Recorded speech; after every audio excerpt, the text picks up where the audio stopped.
দিচ্ছেন। এক সাহাবী রাদিয়াল্লাহু তাআলা আনহু এসে বললেন, ইয়া রাসূলুল্লাহ, আমাকে কিছু দান করেন। আ'তিনি শাইআন। বিশ্বনবী বললেন, তুমি ভিক্ষা করো, তোমার ঘরে কিছু নাই? সাহাবী বললেন, লা ইয়া রাসূলুল্লাহ, কিছু নাই। বিশ্বনবী সাল্লাল্লাহু আলাইহি ওয়াসাল্লাম আবার প্রশ্ন করলেন, কিছুই নাই? সে বলল, হ্যাঁ আছে। কি আছে? একটা জামা আছে, জামা, আর আছে একটা পানি খাওয়ার জগ। দুইটা জিনিস আছে, একটা কি আরেকটা পানি খাওয়ার জগ। বিষ্ণু বললেন, দুইটা নিয়ে আস। সাহাবী রাদিয়াল্লাহু তাআলা আনহু জামার জগ নিয়ে এসে বিষ্ণু সাল্লাল্লাহু আলাইহি ওয়াসাল্লামের হাতে দিলেন। বিষ্ণুনবী জামার জগটা ধরে বললেন, মাইয়াশতারি হাদাইন, কে আছো আমার সাহাবীদের মধ্যে এই দুইটা জিনিস কিনতে চাও? এক সাহাবী দাঁড়িয়ে বলল, ইয়া রাসূলুল্লাহ, ইয়া হাবিবাল্লাহ, আনা আশতারিহিমা বিদিরহাম। এই দুইটা জিনিস, একটা জামা, একটা পানি খাওয়ার জগ, আমি 1 দিরহাম দিয়ে কিনে নিতে চাই। পড়েন সুবহানাল্লাহ। বিশ্বনবী বললেন, 1 দিরহাম তো কম হয়ে যায়, 1 দিরহামের চেয়ে বেশি দিয়ে কেনার মতো যদি কেউ থাকে একটু হাত তোলো। মাইয়াজিদু আলা যালিক, এর চেয়ে বেশি দাম দিয়ে কেনার মতো কেউ আছো নাকি? আরেক সাহাবী হাত তুলে বললেন, ইয়া রাসূলুল্লাহ, ইয়া হাবিবাল্লাহ, আশতারিহিমা বিদিরহামাইন, আমি 1 দিরহাম নয়, আপনার সম্মানে 2 দিরহাম দিয়ে জিনিসগুলো কিনে নিতে চাই। 2 দিরহাম। বিষ্ণুনবী বললেন, ওকে ফাইন, ডান, 2 দিরহামে বিক্রি হয়ে যাবে। দিয়ে দেওয়া হলো। 2 দিরহাম নিয়ে বিষ্ণু ইসলাম ওই আগন্তুক ভিক্ষুক সাহাবীর হাতে দিয়ে বললেন, যাও, 1 দিরহাম দিয়ে তোমার পরিবার পরিজনদের জন্য খাবার কিনে নিয়ে যাও, আর 1 দিরহাম দিয়ে একটা কুঠার কিনে নিয়ে আসো। কি কিনে নিয়ে আসো? সবাই বলেন। কুঠার ছিলেন আপনারা? কুঠার দিয়ে কি করে? গাছ কাটে। ওই সাহাবী আর 1 দিরহাম দিয়ে একটা কুঠার কিনে নিয়ে আসলেন। বিশ্বনবী সাল্লাল্লাহু আলাইহি ওয়াসাল্লাম নিজ হাতে ওই কুঠারের একটা হাতল লাগাই দিলেন। সুবহানাল্লাহ পড়তে পারলেন না মজা করে? হাতল ছাড়া কুঠার ধরা যায়? ধরা যায় না। বিশ্বনবী কাঠের একটা হাতল লাগাই দিলেন। এই হাতলটা দিয়ে বিশ্বনবী বললেন, try to imagine the attitude of the last Messenger Muhammad সাল্লাল্লাহু। He changed the world for the better and made us better creature. তার নাম কি? কি নাম? He was Muhammad sallallahu alayhi wa sallam. Muhammad, mercy upon mankind, teacher of all mankind, أبا القاسم يا حبيبي يا محمد يا شفيعي يا محمد خير خلق الله محمد يا مصطفى يا إمام المرسلين يا مصطفى يا شفيع العالمين. পড়েন সবাই। يا مصطفى يا إمام المرسلين يا مصطفى يا شفيع العالمين. He taught us to be just and kind and to feed the poor and hungry, help the wafer and the orphan child, and to not be cruel and miserly. His speech was soft and gentle, like a mother stroking her child. His mercy and compassion were most radiant when his smile was Muhammad sallallahu alayhi wa sallam. Muhammad, mercy upon mankind, teacher of all mankind, أبا القاسم يا حبيبي يا محمد يا شفيعي يا محمد خير خلق الله محمد. পড়েন সবাই। يا مصطفى يا إمام المرسلين يا مصطفى يا شفيع العالمين يا مصطفى يا إمام المرسلين يا مصطفى يا شفيع العالمين محمد. سبحان الله পড়েন।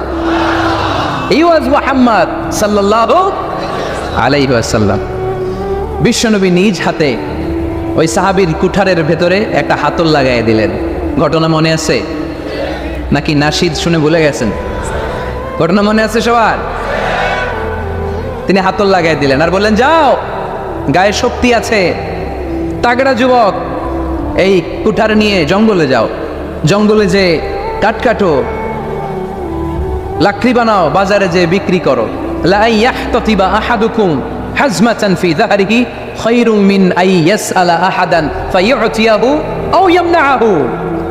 যাদের গায়ে জোর আছে, শক্তি আছে, পরিশ্রম করে লাকড়ির বোঝা পিঠে নিয়ে বাজারে বিক্রি করা অনেক ভালো কারো কাছে হাত পাতার চেয়ে। কারণ তুমি হাত পাতলে লোকজন তোমার দিতেও পারে, নাও দিতে পারে, কিন্তু পরিশ্রম কখনো বৃথা যায় না।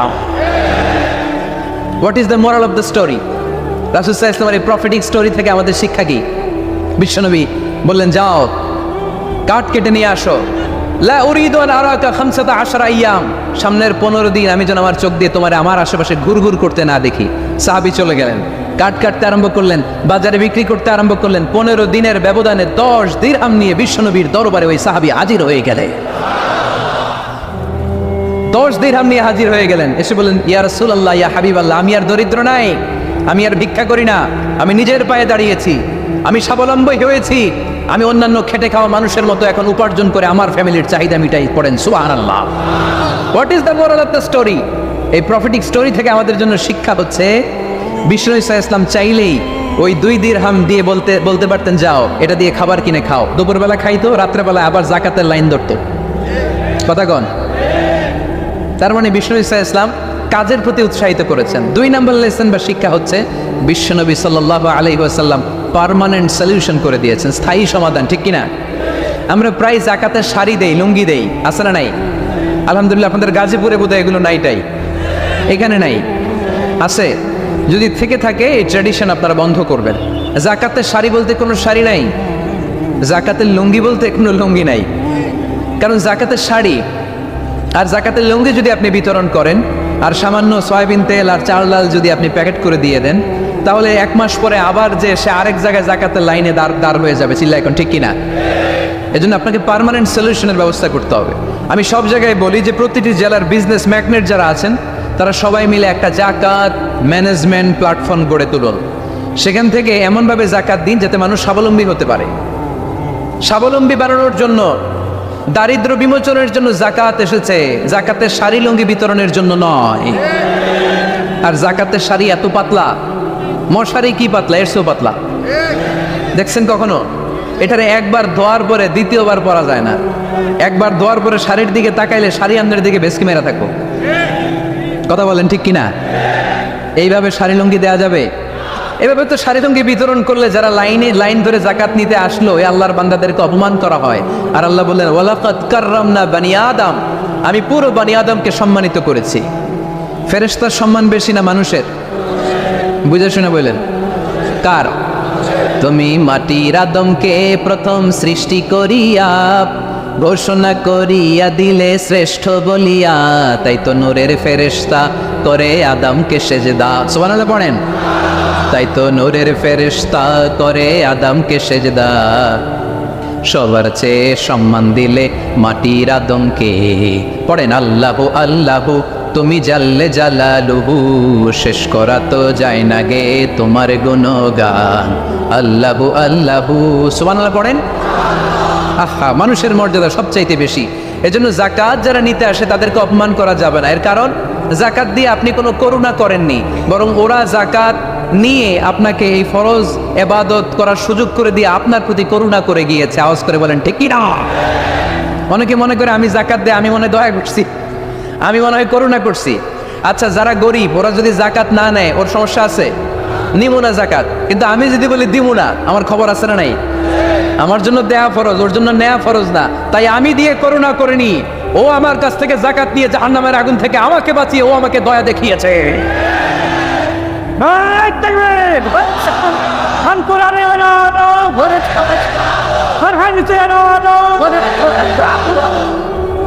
এজন্য যাকাত দারিদ্র বিমোচনের জন্য। কিভাবে যাকাত দিবেন?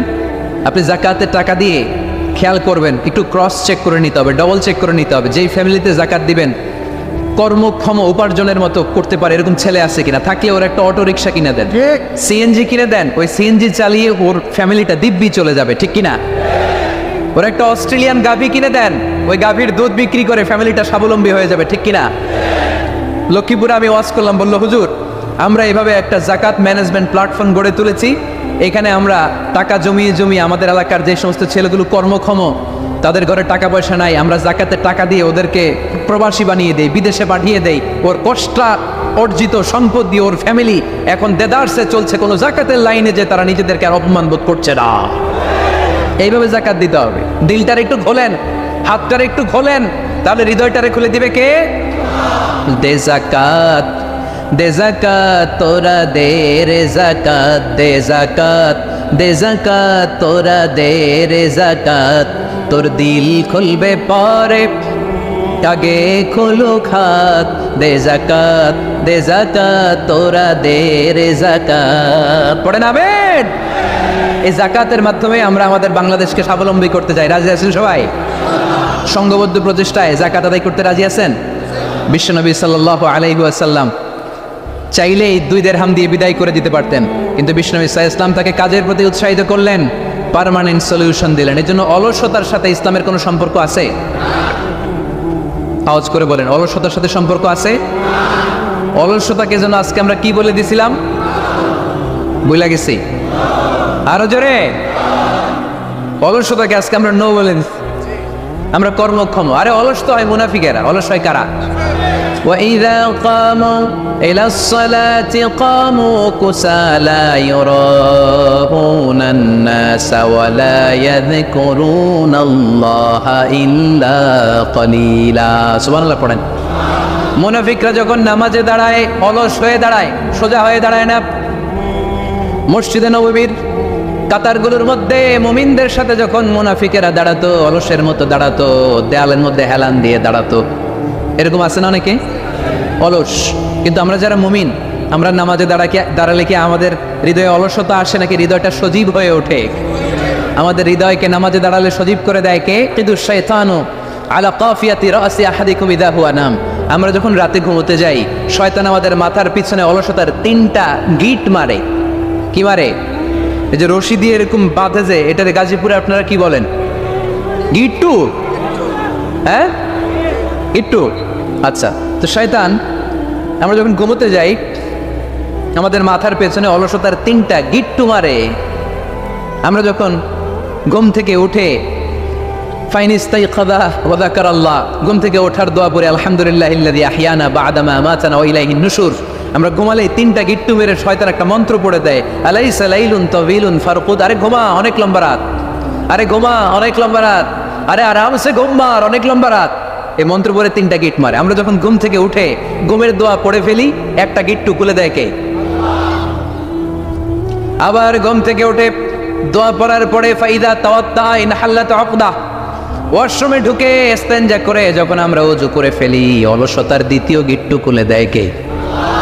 ফাইন সাল্লাত ইন হাল্লাত উকদা, ওযু করার পরে মুসাল্লা বিছিয়ে যখন নামাজের জন্য দাঁড়িয়ে যায়, অলসতার 3 নাম্বার গিট্টুটাও খুলে দেয় কে? ফাসবাহা নাশীতান তাইয়িবান নাফস, he become enthusiastic, he become very active, he become very energetic। Bishnu Islam বললেন তখন সে এনার্জেটিক হয়ে ওঠে, অ্যাক্টিভ হয়ে ওঠে, সজীব হয়ে ওঠে। তাহলে সালাত আমাদেরকে অলস বানায় না, সালাতে আমরা সজীব হই। সালাতে অলস হয় যারা মুনাফিক, তারা চিল্লায় বলেন ঠিক কি না? এজন্য বিষ্ণু বললেন কাজে লজ্জা নাই, আমি কাজ করে খাই। মা বাসাল্লাহু নাবিয়ান ইল্লা রাআল গনাম। বুখারীর বর্ণনায় বিশ্বনবী বললেন পৃথিবীর বুকে এমন কোন নবী নাই যেই নবীকে দিয়ে আল্লাহ ছাগল চড়ায় নাই। সুবহানাল্লাহ পড়েন। মা বাসাল্লাহু নাবিয়ান ইল্লা রাআল গনাম, ছাগল চড়ায় নাই এমন কোন নবী পৃথিবীতে আসে? সাহাবারা বললেন ইয়া রাসূলুল্লাহ, বলেন কি? আপনিও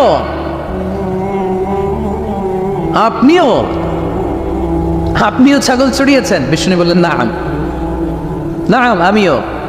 ওয়া ইন্নী কুনতু আরআহা আলা কারারিতি আহলি মক্কা, আমি তো অল্প কিছু পারিশ্রমিকের বিনিময়ে মক্কা শহরের লোকদের ছাগলগুলো চড়িয়ে দিতাম। সুবহানাল্লাহ বলতে অনেক কষ্ট হয়েছে। বিশ্বনবী ছাগল চড়িয়ে খেতেন। কি নবী ছিল আমার! এত সুন্দর মানুষ, এত পরিচ্ছন্ন মানুষ, ছাগল চড়াতেন। অহংকার করতেন না, বিশ্বনবীর অহংকার ছিল না। সুবহানাল্লাহ পড়েন। শুধু কি বিশ্বনবী, সব নবীকে দিয়ে আল্লাহ ছাগল চড়িয়েছেন। কারণ ছাগল হচ্ছে খুব টেরা একটা প্রাণী, তাই না? ছাগল এত টেরা, ছাগলের গলার রশি ধরে যদি আপনি ডানে টান দেন, এটা কোন দিকে যাবে? বায়ে টান দিলে সামনে টানলে, পিছনে টানলে পারা যায় কিছু? ভাবলেন সারা সপ্তাহ ব্যস্ত থাকি, আজকে আমার ছুটি, আমিও গোসল করি, এটারও গোসল করাই। রশি ধরে আপনি পুকুরে নামাবেন, এটা ওর বাপের কিরা এমনি দাঁড়াবে, ঠিক কিনা? ওরা টেনে নামানো যায় না, এর কারণ ওর নাম কি? কথা কয় না। এজন্য আমরা বলি পাগলে কিনা কয়, ছাগলে কিনা খায়। ও বুঝে না তো, ওর ভালো চাইলে ও বুঝতে চায় না। আল্লাহ বুঝাতে চাইলেন নবীরা ছাগল চড়াও, সবচেয়ে টেরা প্রাণী। ছাগল চড়ায় তোমাদেরকে ট্রেনিং পিরিয়ড শেষ করছি, কারণ এরপরেও ছাগলের চেয়ে আরেকটা টেরা প্রাণী আছে মানব জাতি, এদেরকে চড়াইতে হবে। যদিও মানুষ আশরাফুল মাখলুকাত, কিন্তু মানুষের মধ্যে ছাগলের চেয়ে টেরা কিছু আছে না নাই? উলাইকা কাল আনআম বাল হুম আদাল, এরা ছাগল নয়, এগুলো ছাগলের চেয়েও নিকৃষ্ট। চিল্লায় বলেন ঠিক কিনা? এমন কোন নবী নাই যেই নবী ছাগল চড়ায় নাই। সুবহানাল্লাহ পড়তে হবে। সব নবীরা কাজ করে খেয়েছেন। সাইয়েদনা আদম আলাইহিস সালাম, ইব্রাহিম আলাইহিস সালাম চাষাবাদও করেছেন। সাইয়েদনা মুসা আলাইহিস সালাম চাষ করেছেন। দাউদ আলাইহিস সালাম নিজ হাতে বর্ম বানিয়েছেন, ছুরি বানিয়েছেন। আওয়াজ করে পড়েন সুবহানাল্লাহ। তাহলে কাজে কোনো লজ্জা আছে? লজ্জা কিসে? আর আজকের মাহফিল থেকে অলসতাকে আমরা কি বলে দিয়েছি? কাজের সময়, নামাজের সময় কাজে কোনো লজ্জা নেই। বিশ্বনবী সাল্লাল্লাহু আলাইহি ওয়াসাল্লাম কাজ করে খেতে বলেছেন। প্রিয় ভাইয়েরা, বেশিরভাগই এখানে ফ্যাক্টরি ওয়ার্কার। আপনারা হাত তুলে আমাকে জানান দিয়েছেন শুরুতে। কর্মজীবী মানুষদেরকে বিশ্বনবী এত ভালোবাসতেন, মেহনতি মানুষদেরকে এত পছন্দ করতেন, বিদায় হজের ভাষণেও বাদ যায়নি মেহনতি মানুষদের কথা। তিনি বলেছেন খবরদার খারাপ আচরণ করবে না, নিজেরা যা খাবে তাদেরও তা খাওয়াও, নিজেরা যা পড়বে তাদেরকেও তা পড়াবে। আতুল আজিরা আজরাহু ক্বাবলা আইয়াজিফা আরাকু, সুনান ইবনে মাজার হাদিস। শ্রমিকের ঘাম শুকিয়ে যাওয়ার আগে তার পারিশ্রমিক দিয়ে দাও। আবার বিশ্বনবী বললেন খবরদার সালাসাতুন আনা খাসমুহুম, কিয়ামতের দিন 3 শ্রেণীর ব্যক্তির বিরুদ্ধে আমি আল্লাহ নিজে মামলা দায়ের করব। এক শ্রেণীর ব্যক্তি হচ্ছে রাজুলুন ইস্তাওফা আজিরান, ইস্তাজারা আজিরান ফাস্তাওফা মিনহু ওয়া লাম ইয়াতি আজরা, যে ব্যক্তি শ্রমিক ভাড়া করে কাজ করালো কিন্তু তার টাকা দেয় নাই, তার পারিশ্রমিক দেয় নাই। আল্লাহ বলেন কিয়ামতের দিন তোর বিরুদ্ধে আমি দাঁড়াবো। I will be against you in the day of judgment. কেউ তোরে কিয়ামতের দিন সাহায্য করে ছুটাতে পারবে? এজন্য খবরদার শ্রমিকদের সাথে খারাপ আচরণ করবেন না। আবার শ্রমিক ভাইরাও যারা আছেন, আপনাদের ডিউটি যত ঘন্টা ঠিক তত ঘন্টাই পালন করতে হবে, তা না হলে কিন্তু আপনাদের উপার্জন হালাল হবে না। বিশ্বনবী সাল্লাল্লাহু আলাইহি ওয়াসাল্লামের সাথে বিশ্বনবী সাল্লাল্লাহু আলাইহি ওয়াসাল্লামের কর্মচারীর কি ঘটেছিল, এই ঘটনাটা বলেই আজকে আমরা শেষ করব। আওয়াজ করে পড়েন ইনশাআল্লাহ।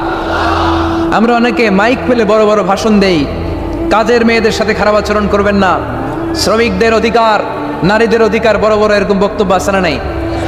বিশ্বনবী শুধু শ্রমিকদের অধিকারের কথা বক্তব্যের মধ্যে সীমাবদ্ধ রাখেন নাই, ওনার ব্যক্তিগত জীবনেও এগুলো পাবেন। বিশ্বনবী সাল্লাল্লাহু আলাইহি সাল্লামের অ্যাপয়েন্ট করা শ্রমিক, ওনার দাস, ওনার কর্মচারী সাহাবীর নাম ছিল আনাস রাদিয়াল্লাহু তাআলা আনহু। কি নাম ছিল? উনি বিশ্বনবীর ব্যাপারে কি কমেন্টস করছে আমরা শুনে আজকের আলোচনার ইতি টানবো। আওয়াজ করে পড়তে হবে ইনশাআল্লাহ। সাধারণত কর্মচারীরা মালিকের বিরুদ্ধে ভালো কথা বলে ইল্লা মাশাআল্লাহ। অনেক মালিক আছে অনেক ভালো, তাদের ব্যাপারে আবার ভালো বলে। সাধারণত কারো ব্যাপারে যদি আপনি তথ্য নিতে চান, আপনি তার ওয়াইফের কাছ থেকে তথ্য নেন, তার কর্মচারীর কাছ থেকে নেন, তার বাড়ির দারোয়ান থেকে নেন, তার ঘরের কাজের মহিলার কাছ থেকে নেন, তার ড্রাইভারের কাছ থেকে নেন, তাহলেই তার ব্যাপারে আসল সব তথ্য বের হয়ে আসবে। দেখুন বিশ্বনবীর কর্মচারী বিশ্বনবীর ব্যাপারে কি বলে।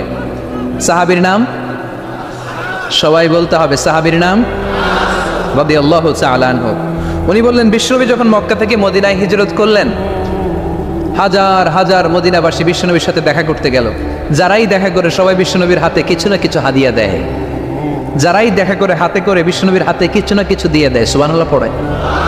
তাহাদাও তাহাব্বু, একে অপরকে হাদিয়া দিবেন, মহব্বত বাড়াই দিবে কে?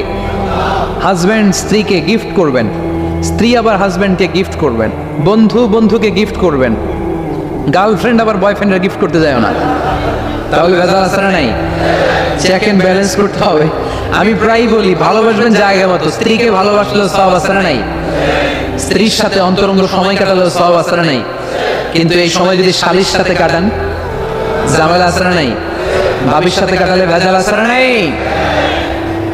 যারাই বিশ্বনবীর সাথে দেখা করে সবাই বিশ্বনবীর হাদিয়া দেয়। সাইয়েদনা আনাস রাদিয়াল্লাহু তাআলা আনহু বর্ণনা করেন, আমার আম্মা যেন দেখা করতে আসলেন আমাকে নিয়ে, আমি ছোট্ট আনাস।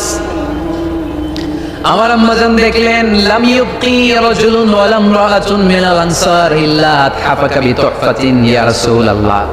আমার আম্মা এসে বলে, ও রাসূলুল্লাহ, মদিনার যারাই আপনার সাথে দেখা করতে আসলো সবাই এসে আপনারে হাদিয়া দেয়।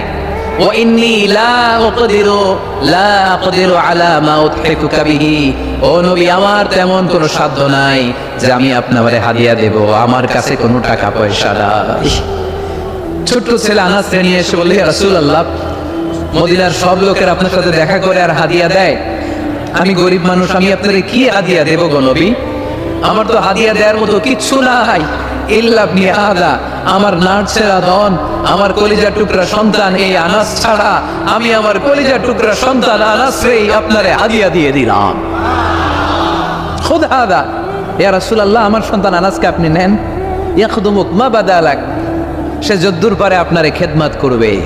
সাইয়েদনা আনাস বলেন, সেদিন থেকে আমি বিশ্বনবীর খাদেম, কি আর খেদমত করব, নবীর মেসওয়াক এনে দেই, জামা এনে দেই।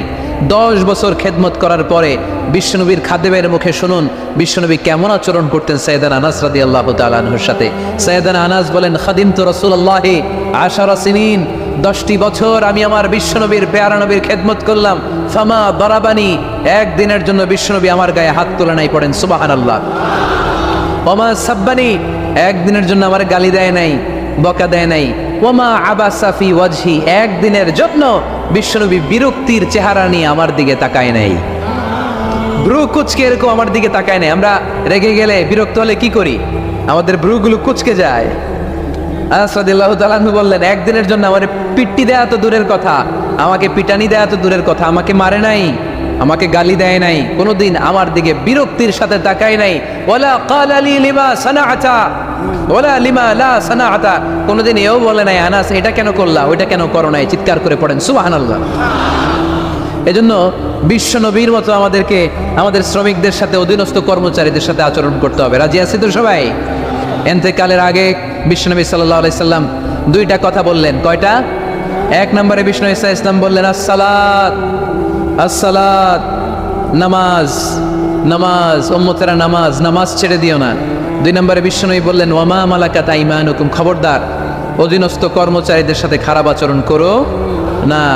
আমরা খুব দুঃখের সাথে লক্ষ্য করেছি, পত্রপত্রিকায় এসেছে, মানবাধিকার কর্মী, নারী আন্দোলনের কর্মী মাইক পেলে বড় বড় ভাষণ দেয়, আপনারা কর্মীদের সাথে ভালো আচরণ করবেন, কাজের মেয়েদের সাথে ভালো আচরণ করবেন, কিন্তু ওদের বাড়িতে এই কাজের মেয়েরা নির্যাতিত হয়, চিল্লায় বলেন ঠিক কিনা? আহা, পত্রিকার রিপোর্ট দেখে অবাক লাগে। খুন্তি দিয়ে চুলায় লোহা গরম করে পিঠে শেক মেরেছে, এরকম আসরা নাই? বিশ্বনবী সাল্লাল্লাহু আলাইহি সাল্লাম বলেছেন, খবরদার, কিয়ামতের দিন তাদের বিরুদ্ধে আল্লাহ মামলা দায়ের করবে। আমরা যেন কখনো আমাদের অধীনস্থ কর্মচারীদের সাথে খারাপ আচরণ না করি। আল্লাহ তুমি তৌফিক দাও, আমরা পড়ি আমিন। এজন্য শ্রমিক মালিকের সম্পর্ক হচ্ছে চেক এন্ড ব্যালেন্সের সম্পর্ক। যারা শ্রমিক, তাদের দায়িত্ব হচ্ছে মালিকের যে হক সেটা আদায় করা, যত ঘন্টা তার সাথে চুক্তি হয়েছে তার পুরোটা আদায় করা। আর মালিকের উচিত অধীনস্থ কর্মচারীদের সাথে ভালো আচরণ করা। বিষ্ণু ইসলাম বলেছেন, লা সালাতা লিমান লাম ইয়াকরা বিফাতিহাতিল কিতাব, সূরা ফাতিহা যে সালাতে পড়ে না, তার সালাত কোনোদিন আল্লাহর দরবারে কবুল হবে না। এজন্য এই সূরার নাম সূরাতুস সালাহ, সালাতের সূরা। এই সূরার আরেকটা নাম হচ্ছে সূরাতুশ শিফা, শিফার সূরা। অসুস্থ ব্যক্তিকে এই সূরা পড়ে ফু দিলে সুস্থ করে দেয় কে? সূরা ফাতিহা পড়ে ফু দিবে। আমাদের কাছে অনেকে পানি পড়া নিতে আসে, তো আমরা এই সূরা ফাতিহা পড়ে ফু দিই। যে কোনো পীর সাহেব হুজুরের কাছে গেলে, ইমাম সাহেবের কাছে গেলে যে দোয়াটা পড়ে পানি পড়া দেয়, এই দোয়াটার নাম কি?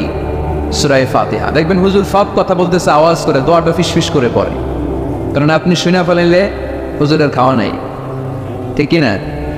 এজন্য আমাদের কাছে আসলে আমরা জিজ্ঞেস করি, কি হয়েছে? পেটে ব্যথা। কার? আপনার? না, আমার বউয়ের। তো পানি পড়া দেয়, সব কথা আওয়াজ করে বলে, দোয়াটা করে ফিসফিস করে, কারণ ওই গোবর যদি ফাঁস হয়ে যায় আমার কাছে কেউ আসবে না। আজকের পাটুল দিয়ার ময়দানে সব গোবর ফাঁস, ঠিক কিনা? নিজেরাই রুকিয়া করব, নিজেরাই ঝাড়ফুঁক করব। আর ঝাড়ফুঁকটা বেশি নেবেন আব্বা আমার কাছ থেকে। আব্বারা বলবেন, আব্বা ওযু করে আসছেন, নামাজ করবেন, সূরা ফাতিহা পড়ে একটু ফু দিয়ে দেন। আম্মারা বলবেন, আম্মা আপনি তো এখন ওযু করে নামাজ করবেন, আমার মাথায় একটু হাত দিয়ে ফুল দিয়ে দেন। আল্লাহর কসম, গোটা বিশ্বের সবগুলো বিশ্বায় বুজুর কোরআন খতম দিয়ে এক গ্লাসের পানিতে ফুল দিবে, আর আরেক গ্লাসে আপনার আব্বা শুধু বিসমিল্লাহ বলে ফুল দিবে। মুহূর্তে আপনার আব্বার দোয়াটা আরশে উঠে যাবে। আহা, বাবা মারে চিনল না, দোয়া নিতে জানলো না। অনেক দেখেছে এরকম, প্রতি বছর উমরা করে, বাপরে ভাত দেয় না, মারে ভাত দেয় না। ঘরে মা বাবার রেখে তুমি কাবা ঘরে যে আল্লাহরে খোঁজো, কপাল পোড়া, ঠিক কিনা? এই জন্য আব্বা আম্মার কাছ থেকে দোয়া নেবেন। এই রুকিয়াটা করবেন পাকন দিয়ার ভাইয়েরা। আল্লাহ রাসূল সাল্লাল্লাহু আলাইহি ওয়াসাল্লাম আয়াতুল কুরসি পড়ে ফুল দিতেন নিজের গায়ে। সূরা ইখলাস, সূরা ফালাক, সূরা নাস 3 কুল পড়ে ফুল দিতেন। সূরা ফাতিহা পড়ে ফুল দিতেন। এগুলো পড়ে হাত দুটো মিলাবেন, হাতে ফু দিয়ে মাথা থেকে পা পর্যন্ত মাসাই করবেন। It's a protection from your Lord. জিন ভূতের আসর, ব্ল্যাক ম্যাজিক, জাদুটোনা, বান মারা, এগুলো আছে নাকি বাটন দিয়ে? কি বলেন এগুলো আপনারা? বান মারে? হ্যাঁ, জারু আরে, দারু, জাদু, ঝাড়ু, জাদু, ঝাড়ু, যাই হোক, তো এগুলো কিন্তু মারে, বান মারে, জাদু টোনা করে, ব্ল্যাক ম্যাজিক করে। এগুলো থেকে আমাদের সোনামণিদেরকে আমরা প্রোটেকশন করাবো কিভাবে? ওদেরকে শিখাই দিব। সূরা ফাতিহা পড়ে, আয়াতুল কুরসি পড়ে, 3 কুল পড়ে তুমি হাতের মধ্যে ফু দিবা। ফু দিয়ে মাথা থেকে পা পর্যন্ত তুমি নিজেই মাসেজ করবা। তোমাকে প্রোটেকশন দিবে কে? আল্লাহ রাসূল সাল্লাল্লাহু আলাইহি ওয়াসাল্লাম বলেছেন, মান ক্বারা আয়াতাল কুরসি দুবরা কুল্লি সালাতিন মাকতুবাতিন লাম ইয়ামনাহু মিন দুখুলিল জান্নাতি ইল্লাল মাউত। প্রত্যেক ফরজ সালাতের পরে যে ব্যক্তি আয়াতুল কুরসি তেলাওয়াত করবে, তার জান্নাতে যাওয়ার ক্ষেত্রে আর কোনো ব্লক বা বাধা নাই, একটা জিনিস ছাড়া, সেটা হচ্ছে মরণ, মৃত্যু। লোকটা মরে না তাই জান্নাতে যায় না, মরলেই জান্নাতি। এই জন্য আজকে থেকে সূরা ফাতিহা বেশি বেশি পড়বেন। তো সাইয়েদনা আবু সাঈদ আল খুদরি রাদিয়াল্লাহু তাআলা বর্ণনা করেন, আমরা একবার মরুভূমিতে সফর করছিলাম। হঠাৎ দেখলাম মানুষের জটলা ডিঙ্গিয়ে ভেতরে যেয়ে দেখি এক লোক শুয়ে আছে, আর অন্য লোকেরা মন্ত্র পড়ে ফু দিচ্ছে। উল্টা পাল্টা মন্ত্র পড়ে ফু দেয় না? সুমন্তর সু, কালিকুত্তার গু। আমরা ছোটবেলায় শুনতাম, বাচ্চারা এদের সুমন্তর সুমন্তর সুমন্তর সু, কালিকুত্তা। তো এগুলো পরে ওরা মন্ত্র পড়তো। তো উনি যে দেখলেন কি কি মন্ত্র পড়ে এই লোককে ফু দিচ্ছে, উনি বললেন কি হয়েছে? সবাই বললো আমাদের নেতা সাইয়্যিদুল হাইমানি গোত্র, এই গোত্রের নেতা সাপ কামড় দিয়েছে, বিষে এমন নীলাভ হয়েছে, দেখো মনে হয় মারা যাবে। কি করা যাবে? তোমরা কি কোনো রুকিয়া ঝাড়ফুঁক জানো? উনি বললেন জানি। তাহলে আসো একটু ঝাড়ফুঁক করো। উনি বললো শর্ত আছে, আমাদেরকে ছাগল দিতে হবে, 1 পাল ছাগল। আরেক বর্ণনায় এসেছে 30টারও অধিক ছাগল। সবাই বললো আমাদের নেতা, এর যদি কিছু হয়ে যায় আমরা নেতৃত্ব শূন্য হয়ে যাব। ছাগল লাগুক আর উট লাগুক, তুমি আসো। বাড়ি বাড়ি যে ছাগল এনে, ছাগল রেডি। সাইয়েদনা আবু সাঈদ আল খুদরি রাদিয়াল্লাহু তাআলা আনহু পড়তে আরম্ভ করলেন, আলহামদুলিল্লাহি রাব্বিল আলামিন আর রহমানির রহিম মালিকি ইয়াউমিদ্দিন ইয়াকা না'বুদু ওয়া ইয়াকা নাস্তাঈন اهدنا الصراط المستقيم صراط الذين أنعمت عليهم غير المغضوب عليهم ولا الضالين। পড়েন আমি। উনি এইটা পড়ে ফু দিলেন। ফু দিতে দেরি, মুহূর্তের মধ্যে সোয়া লোকটা বসে গিয়েছে। আবার ফু দিছে, এবার দাঁড়াই গেছে। আরেকবার ফুদিছে, হাঁটতে শুরু করছে, একেবারে সুস্থ। সবাই তো অবাক, টাসকি খেয়ে গেছে। আবু সাঈদ আল খুদরি রাদিয়াল্লাহু আনহু বলে, টাসকি পরে খাও, আগে ছাগল দাও। কারণ ছাগল দেওয়ার কন্ডিশন ছিল না, ওরা ছাগল নিয়ে আসছে। সাইয়েদনা আবু সাঈদ আল খুদরি রাদিয়াল্লাহু তাআলা আনহু আনন্দে এবার ছাগল নিয়ে সাহাবাদেরকে নিয়ে রওনা। প্রতিমধ্যে লেগেছে প্রচন্ড ক্ষুধা, তখন তারা কয়েকটা ছাগল জবাই করে খেয়েছে। খাওয়ার পরে পেট যখন ঠান্ডা, তখন ব্রেন সচল। উনি চিন্তা করতে আরম্ভ করলেন, হায় রে, কোরআন দিয়া ঝাড়ফুঁক করে যে ছাগল নিয়ে আসলাম, ওটা যে খাইলাম, এই ছাগল নেওয়া জায়েজ হয়েছে কিনা এই মাসালা তো নবীরে জিজ্ঞেস করি নাই। কিন্তু ছাগল তো অলরেডি পেটে যায়, আওয়াজও কি করা? মদিনাতে যে জিজ্ঞেস করবো। মদিনায় যেই আল্লাহ রাসূল সাল্লাল্লাহু আলাইহি ওয়াসাল্লামের দরবারে যে জিজ্ঞেস করলেন, ইয়া রাসূলুল্লাহ, এমন এমন ঘটনা, ঝাড়ফুঁক করে আমরা ছাগল এনেছি, এটা কি জায়েজ হয়েছে? আল্লাহ রাসূল সাল্লাল্লাহু আলাইহি ওয়াসাল্লাম বলে, জায়েজ হয়েছে মানে অবশ্যই জায়েজ হয়েছে। কোরআনের দাম বাড়ায় দিয়ে আসছো মিয়া, ছাগল কিছু থাকলে আমার ঘরে পাঠায়। সুবহানাল্লাহ পড়তে পারলেন না? ওয়ালাকাদ আতাইনাকা, বুখারীর হাদিস, ওয়ালাকাদ আতাইনাকা সাবআম মিনাল মাসানি ওয়াল কুরআনুল আযীম। নবী হে, নিত্য পাঠনীয় সপ্তবাক্য দিয়েছি, যেই দোয়া করে ফু দিতে দেরি অসুস্থ ব্যক্তি সুস্থ হতে দেরি হয়। এজন্য আল্লাহ ইরশাদ করেন, অনুনাজ্জিলু মিনাল কুরআনি মা হুয়া শিফাউ ওয়া রাহমাতুল লিল মুমিনিন ওয়া লা ইয়াজিদুয যালিমিনা ইল্লা খাসারা। এই কোরআনকে আমি শিফা হিসেবে নাযিল করলাম, এই কোরআনকে আমি রহমত হিসেবে নাযিল করলাম, এই কোরআনকে আমি তোমাদের জন্য হেদায়েত হিসেবে নাযিল করলাম। তোমাদের কোরআন রহমত এনে দিবে, বরকত এনে দিবে, শিফা এনে দিবে, কিন্তু জালেমদেরকে কিছু এনে দিবে না। ঠিক কি না? ওয়ালা ইয়াজিদুয যালিমিনা ইল্লা খাসারা। জালিমদের অকল্যাণ করবে, জালিমদের কল্যাণ নাই এই কোরআনে। জালিম যদি হেদায়েতের নিয়তে কোরআন পড়ে তাহলে কল্যাণ পাবে, তা না হলে কল্যাণ পাবে না। তো এখন থেকে আমরা যদি অসুস্থ হয়ে যাই, যেই সূরাটা পড়ে আমরা ঝাড়ফুঁক করবো, সূরাটার নাম আরো জোরে বলেন, ফাতিহা। এই সূরাটা কোরআনের ধারাক্রম অনুসারে 1 নম্বর সূরা, নাম্বার 1। কয় নাম্বার?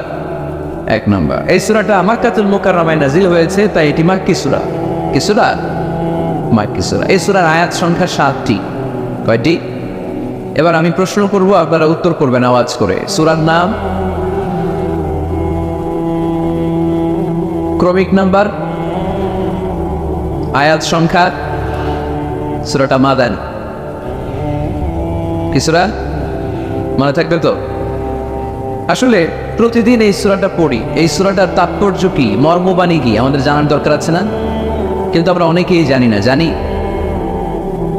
আরব বিশ্বে দেখবেন, ওনারা যখন তারাবির সালাত পড়ে, আযাবের আয়াত আসলে কাঁদে।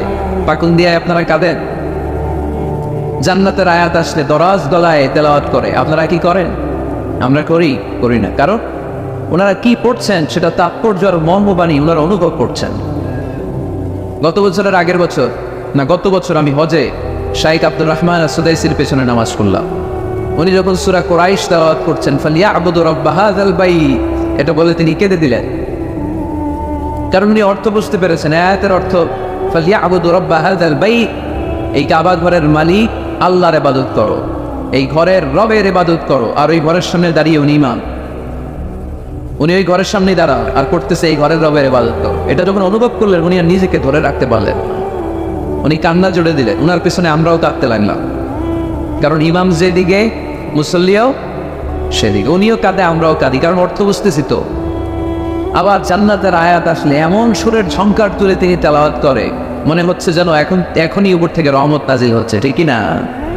কিন্তু আমরা যখন তারাবির সালাত করি, আমাদের কখন যে আযাবের আয়াত গেল, কখন যে জান্নাত গেল, আর কোন দিক দিয়ে জাহান্নাম গেল, কোন দিক দিয়ে ইউসুফ নবীর কাহিনী গেল, কোন দিক দিয়ে আমার নবীর ঘটনা গেল, কিছু টের পাই। শুধু আমরাই টের পাই না এমনটা না, যিনি পড়াচ্ছে উনিও টের পায়। ঠিক কিনা? এজন্য আমাদের চোখ দিয়ে দাঁড় দাঁড় করে পানি নামে না, আমরা অশ্রুসিক্ত হই না। জান্নাতের আয়াত আসলে আমাদের মজা লাগে না, কোরআনটারে মজা লাগাইতে হবে। ঠিক কিনা?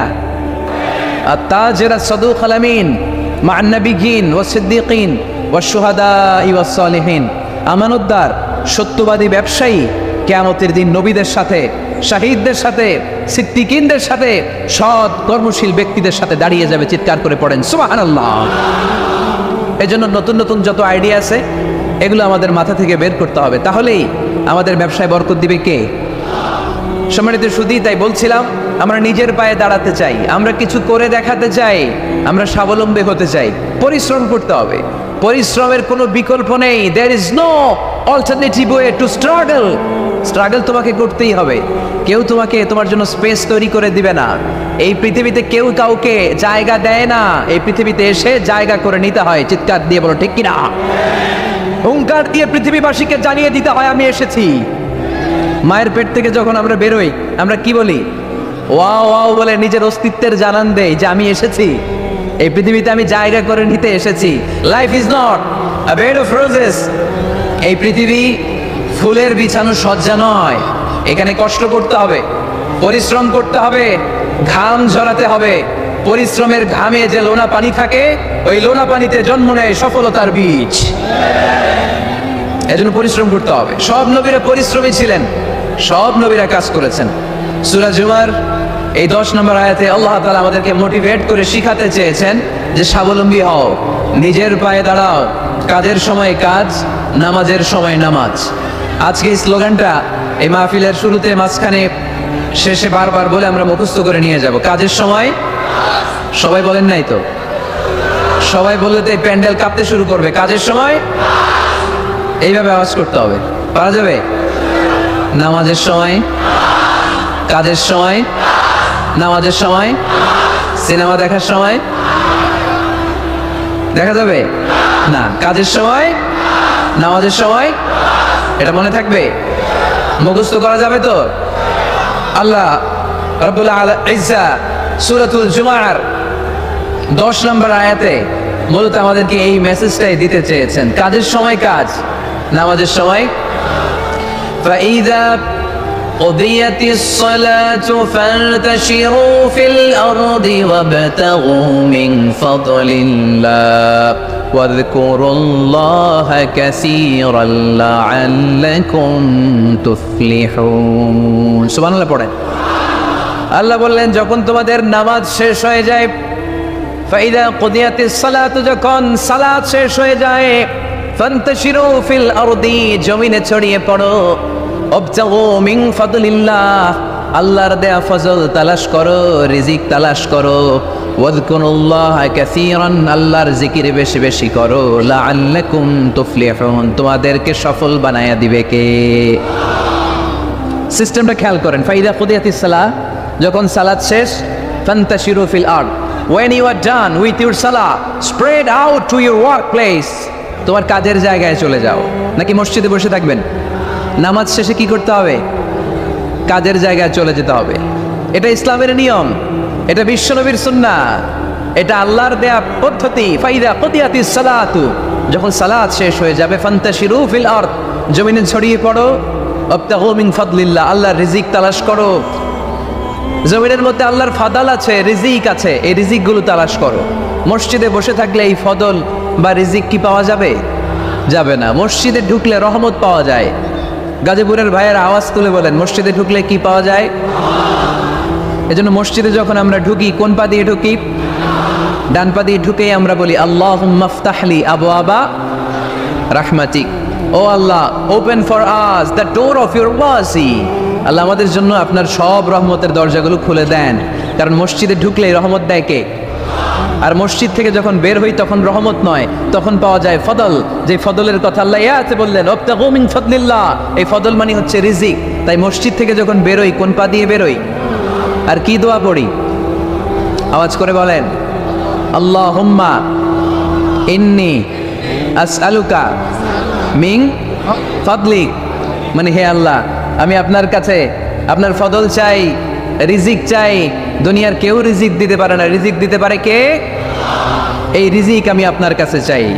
আবার আল্লাহ বললেন, ওয়াল্লাযী জাআলা লাকুমুল আরদা যালুলা ফামশু ফি মানাকিবিহা ওয়া কুলু মির রিজকি ওয়া ইলাইহিন নুশুর।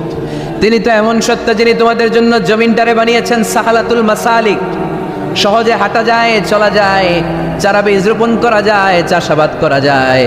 আল্লাহ বললেন জমিনের আনাচে কানাচে ঘুরে বেড়াও, জমিনের মধ্যে তোমাদের জন্য রিজিক রেখে দিয়েছে কে?